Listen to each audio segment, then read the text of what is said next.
창세기 4장 1절부터 7절까지 한번 보겠습니다. 한 절씩 교독하겠습니다. 아담이 그 아내 하와와 동침함에 하와가 잉태하여 가인을 낳고 이르되 내가 여호와로 말미암아 득남하였다 하니라.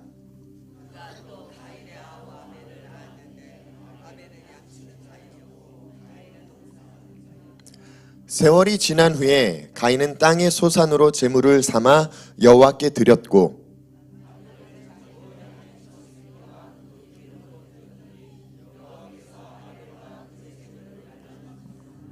가인과 그 제물은 연합하지 아니하신지라. 가인이 심히 분하여 안색이 변하니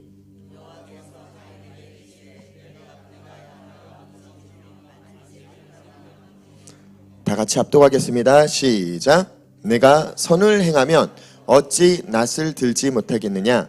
선을 행치 아니하면 죄가 문에 엎드리니라. 죄의 소원은 내게 있으나 너는 죄를 다스릴지니라. 아멘. 자, 제가요 이제 이 구약 성경은요 히브리어로 쓰여졌고요. 신약 성경은 헬라어로 쓰여졌는데 이 히브리어 성경을 직역해서 번역해 보니까 지금 이 본문의 말씀이 어떻게 쓰여졌는지 한번 읽어봤으면 좋겠습니다. 4절, 5절, 6절, 7절 앞에 띄워져 있죠. 한번 같이 읽어봅시다. 4절 시작.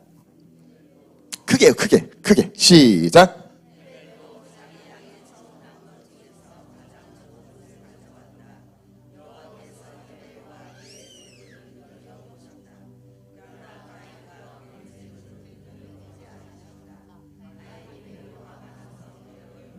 자, 여기까지만요. 자, 분명히 우리가 4절, 5절을 보았을 때 뭐라고 표현하냐? 여기서는 헤벨이라고 표현하는 게 우리나라 성경의 아벨인 거는 아시겠죠? 그리고 카인이라고 표현하는 건 가인이라는 것들을 이해하시는 관점에서 들여다보셨으면 좋겠어요. 분명히 우리말 성경에는 제물을 하나님 앞에 올려드렸는데 하나님이 아벨 거는 기쁘게 연락하셨대요. 근데 가인 건 어떻게 하셨대요? 연락하지 않으셨대요. 근데 히브리어를 그냥 직역해서 풀어 써놓은 성경을 보니까요, 거기에 뭐라고 표현하느냐? 여호와께서 헤벨과 그의 제물은 뭐라고 써 있어요? 크게요. 눈여겨보셨다라는 말이 뭘까요? 쉬운 표현으로요. 예를 들어서요. 권사님은 제가 뭘 좋아하는지 아시겠죠? 근데 그럼에도 불구하고 그냥 이제 제가 콜라를 좋아해요. 콜라를 너무 좋아하다 보니까 우리 이영수 집사님은 제가 콜라를 좋아하는 걸 알기 때문에 정성스럽게 제가 좋아하는 걸 준비하겠다고 콜라를 준비했어요. 근데 이제 권사님은 편하게 뭘 귀찮게 가서 콜라를 사와 그냥 있는 거 마셔 하고서 집에 있는 보리차 한 잔을 딱 줬어요. 둘 다 딱 놓였어요. 놓였을 때 제가 딱 두 분이 동시에 저한테 주셨을 때 제가 딱 제 관점에서요 어떤 것도 마시지 않았어요. 근데 뭐에 눈이 가겠어요? 콜라에 눈이 가겠죠. 왜 콜라에 눈이 갈까요? 제가 좋아하는 거니까요. 성경에 보니까요 하나님이 좋아하시는 걸 뭐라고 비유했냐면 마음이 담긴 거래요. 하나님이 마음 중심이 담긴 것을 기뻐하신대요. 그러니까 외형적인 아무리 좋은 걸 갖다 줘도 하나님은 그 안에 마음이 빠졌으면 소용이 없다라는 거예요. 보세요. 가인은 자기가 있는 거 그대로 드린 거예요. 농사 짓는 자기 때문에 그대로 드렸어요. 우리말 성경에도 아벨은 뭐라고 표현되어 있냐? 정성을 다해서 첫 새끼, 그러니까 가장 좋은 걸 하나님 앞에 드리고자 하는 마음 중심이 거기에 담겨 있는 게 보여져요. 이전까지는요 우리가 배울 때 뭐라고 배웠냐? 하나님은 피를 좋아하셔. 그러니까 양을 잡은 제사를 하나님은 더 기뻐하셔. 예, 그렇게 해석할 수도 있을 것 같아요. 근데 원래 본 뜻을 잘 보면요 하나님은 피보다 마음을 더 좋아하시는 것 같아요. 할렐루야, 할렐루야. 이해가 되시면 아멘 합시다. 예, 가인과 아벨의 제사의 차이점을 보니까요 양을 더 좋아하신 것도 농산물을 싫어하신 것도 아니라 제물의 차이점은 아벨의 제물에는 마음이 담겼고요 가인의 제물에는 마음이 없더라고요. 그냥 있는 거 준 거예요. 다시 예를 들어볼게요. 여기 예배팀들이 와서 예배를 드려요. 정말 많은 친구들이 예배를 드리죠. 그 가운데 누군가는 정말 하나님을 보면서 온 몸으로 온 마음으로 막 춤추며 막 열정적으로 찬양하는 게 우리 성도님들 보실 때도 느끼지 않습니까? 와, 제가 진짜 온 마음을 다해서 하네. 우리가 사람의 눈으로 봐도 보여지지 않아요. 제가 예전에요 열심히 찬양을 할 때 권사님이 굉장히 좋아했어요. 근데 어느 순간 제가 음악을 전공하면서 뭔가는 막 이것저것 하려고 하다 보니까 쓴소리를 한번 저한테 딱 하시더라고요. 뭐라고 얘기하냐, 네가 예전에 있었던 게 없어진 것 같아. 그래갖고 그게 뭐요? 예전에는 훨씬 더 노래도 못했고 훨씬 더 음악도 못했고 훨씬 더 엄마가 듣기에도 별로야. 별론데 너무 은혜가 됐던 게 하나가 있대요. 그게 뭐냐, 얘가 여기서 예배인들 하다가 죽으려고 하는 것 같다라는 거예요. 막 애가 아이고 내 아들인데 아이고 저러다 죽겠네 막 이 마음이 절절하게 느껴지니까 거기서 은혜가 됐다라는 거예요. 근데 요즘 네 예배에는, 지금 얘기하는 게 아니에요. 한참 전이에요. 교회를 개척하기 전이에요. 제가 막 사역 다닐 때 저한테 무심코 하는 얘기가, 요즘 네 예배는 그게 없어. 제가 그 얘기를 들 때 화가 나더라고요. 왜요? 저는 그때부터 발전을 해와서 더 좋은 예배, 제가 생각한 이상의 예배를 계속 그려냈다라고 생각을 하는데 찬물을 확 끼얹는 거예요. 기분이 얼마나 나쁘던지 뭘 알면서 얘기하라고, 나랑 얘기하지 말자고 하고 문을 다. 근데 시간이 지나갈수록 하나님이 제게 얘기를 하는 거예요. 무엇이 안 당겼는지를 정확하게 짚어주시더라고요. 예, 하나님은요 음악이 좋은 예배를 좋아하신 게 아니더라고요. 노래를 잘하는 예배를 좋아하신 게 아니더라고요. 음악을 잘하고 노래를 잘 해야 되는 이유는요, 그냥 넌 크리스찬들, 아직 하나님을 만나지 못한 사람들에게 조금 더 하나님을 이렇게 문턱을 낮춰서 그들에게 전할 수 있기에 필요한 거지, 진짜 예배 안에서 하나님과 1대1로 연결되어 있는 분들과 예배할 때는요, 음정이 떨어져도 음악에서 코드가 틀려도 신경 안 써요. 왜요? 지금 내가 하나님을 보고 있기 때문에. 할렐루야. 그게 마음이 담긴 거예요. 그게 중심이 담긴 거예요. 근데 이 마음 중심이 빠지면 아무리 프로페셔널하게 예배를 드려도 하나님이 관심이 없더라고요. 근데 우리가 여기서 오해하지 않으셨으면 좋겠는 게, 분명히 직역성경에 뭐라고 써 있어요? 아벨의 제사에는 눈여겨보셨다라고 표현했고요, 가인의 제사에는 눈여겨보지 않으셨다라고 표현되어 있어요. 그럼 둘 다 뭐예요? 아직 받지 않으신 거예요.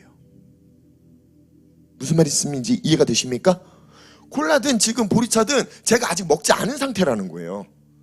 그냥 제가 좋아하는 게 나왔으니까 하고서 눈이 간 거지. 근데 이 눈이 간 상황 가운데 가인이 혼자 뭐예요? 삐친 거예요. 잘 보세요. 진짜 정성을 다해 마음을 들인 자는요 솔직히 잘 안 삐치더라고요. 근데 그러지 않은 사람들이 더 잘 삐치더라고요. 삐친다라고 표현해서 정말 죄송해요. 근데 조금 확 와닿게 이야기를 할 수 있는 방법이 삐치는 거예요. 지금 보세요. 가인이 혼자요, 자기는 정성을 다해서 하나님 앞에 제사하지 않았어요. 예물을 드리지 않았어요. 그냥 있는 거 예배 드려야 되니까 하고 드렸어요. 드렸는데 하나님의 시선이 그쪽으로 갔다고 혼자 삐치고, 혼자 마음이 다쳐서 혼자 하나님과 멀어지고 혼자 교회를 떠났어요. 실제적으로 그런 친구들 있더라고요. 제가 이전 제 모교회 목사님도 청년들한테 한번 그런 설교를 한 적이 있는 것 같아요. 무슨 얘기냐면, 워낙 대형 교회다 보니까 청년들이 워낙 많잖아요. 제발 삐치지 마라. 제발 삐치지 마라. 근데 왜 삐치지 마라? 이유를 설명을 하는데 정말 제가 들어도 이유 아닌 이유로 삐쳐서 교회를 나가요. 그 이유가 뭐냐? 이렇게 보고 있잖아요. 이 앞에 있는 청년이 목사님한테 인사를 한 거예요. 그래서 목사님은 그 인사를 받은 거예요. 근데 저 뒤에서 하영이 있는 위치에서 인사를 한 거예요. 받아요, 못 받아? 못 보잖아요. 근데 자기 혼자 인사하고 자기 혼자 안 봐줬고 관심을 안 가졌다고 혼자 비춰서 혼자 교회를 안 나오는 거예요. 왜 교회 안 나오냐? 그때 목사님한테 인사했는데 목사님이 인사 안 받았잖아요. 진짜 말도 안 되는 일이죠. 예, 그 말도 안 되는 일을 지금 가인도 하고 있다니까요. 그 말도 안 되는 일을 우리도 하고 있다니까요. 우리가 주일날 와서 예배를 드림에도 동시에 누군가는 열정을 다해서 하나님을 보면서 씨름하면서 내 마음을 어떻게 해서든 더 들으려고 애쓰는 분이 있는가 하면요, 누군가는 주일이기 때문에 와서 하나님을 볼 힘도 없이 그냥 앉아있다가 가시는 분도 있어요.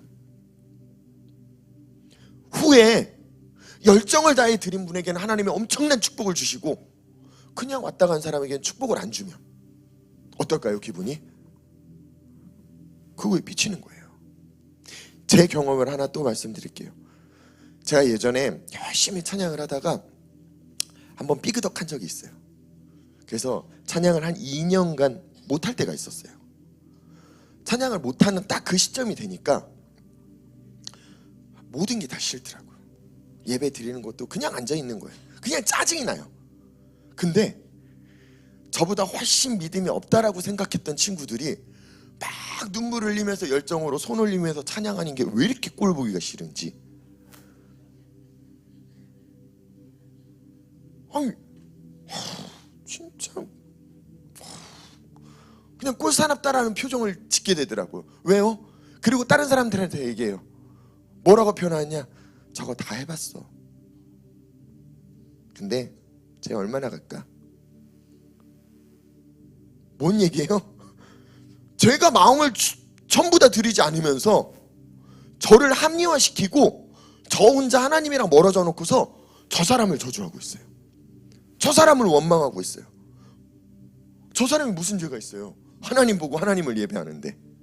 그렇죠? 그것 때문에 하나님이 은혜를 주시는 거에 그것도 보기가 싫은 거예요. 그 마음이 우리 안에 있다니까요. 가인과 같은 마음이 우리 안에 있다니까요. 하나님은 우리에게 얘기하는 거예요.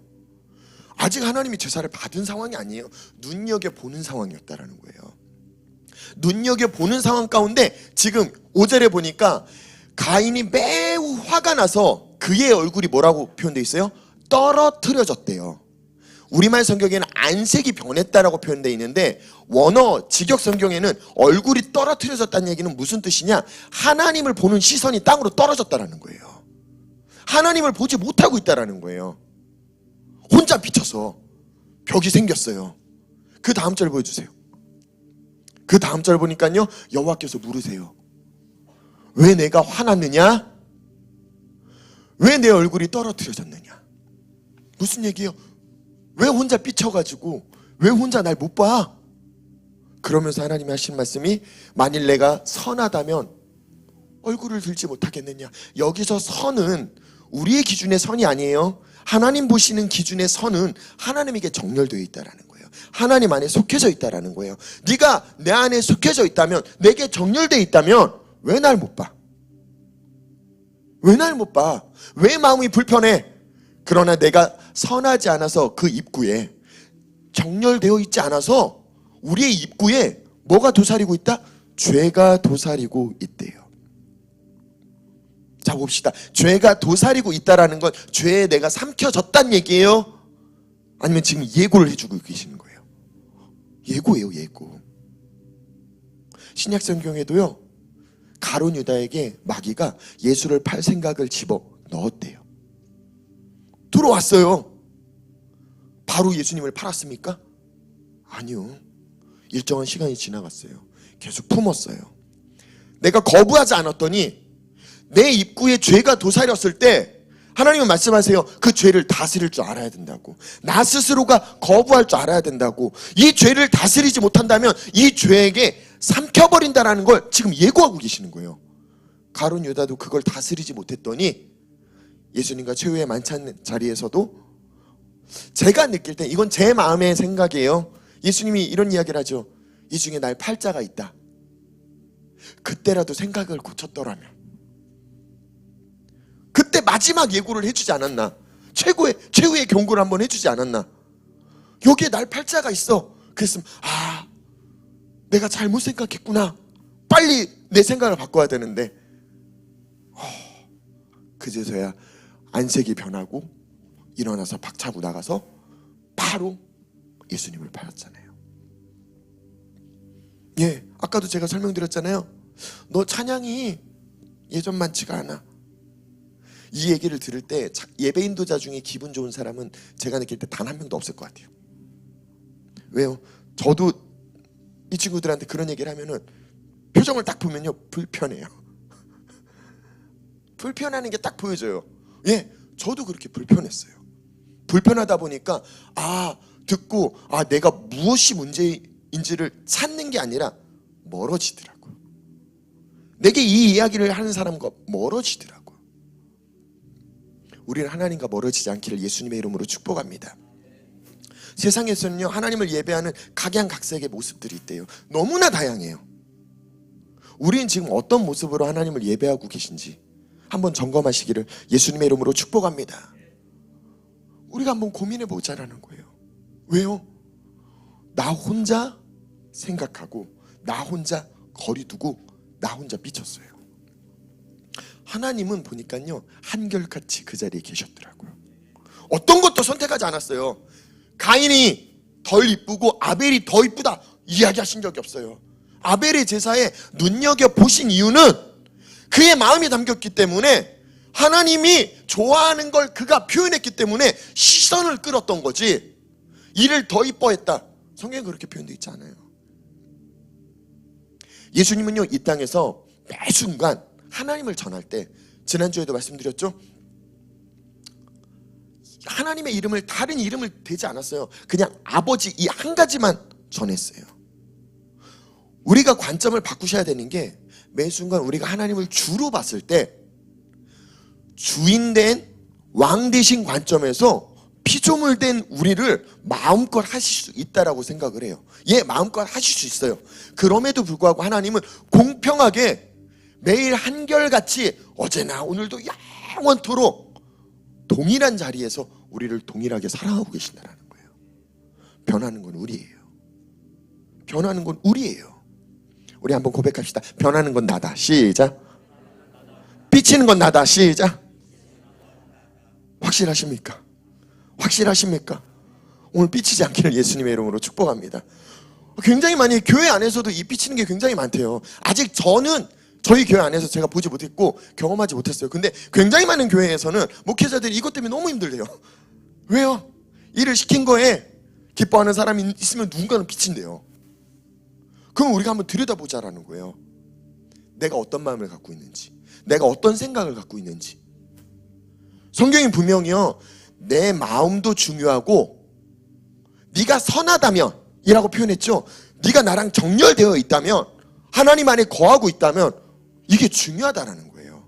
우리가 이걸 이해하지 못한다면, 내 마음을 들여다보지 못하고 내가 어디에 정렬되어 있는 걸 이해하지 못한다면 매 순간 우리는 삐칠 수 있어요. 삐치고 거리둘 수 있어요. 떠날 수 있어요. 예, 가인도 이 하나님의 경고를 무시했기 때문에 결국 돌로 자기 동생을 쳐서 죽였죠. 죄에 삼켜졌어요. 사망에 삼켜졌어요. 근데 우리는 예수님을 닮아서, 예수님은 사망의 굴로 들어가서 그 사망을 이기셨대요. 할렐루야. 죄를 다스리셨대요. 할렐루야. 우리도 동일하게 우리에게 언제든 우리의 입구에 찾아올 수 있는 이 죄를 다스릴 수 있는 여러분들 되시기를 예수님의 이름으로 축복합니다. 매 순간 나를 들여다보시면 돼요. 제가 문제야, 제가 문제야, 제가 문제야 하면 매 순간 나는 죄에게 삼켜질 수가 있어요. 근데 내 마음을 들여다보면, 내가 어디에 정렬됐는지를 계속 묵상하신다면 우린 이 죄를 이길 수 있다라는 거예요. 죄를 거부할 수 있다라는 거예요. 하나님이 원하시는 선택을 할 수 있다라는 거예요. 끝없이 우리의 마음을 들여다보는 여러분들 되시길 예수님의 이름으로 축복합니다. 우리 같이 이 찬양 하나 나눴으면 좋겠어요.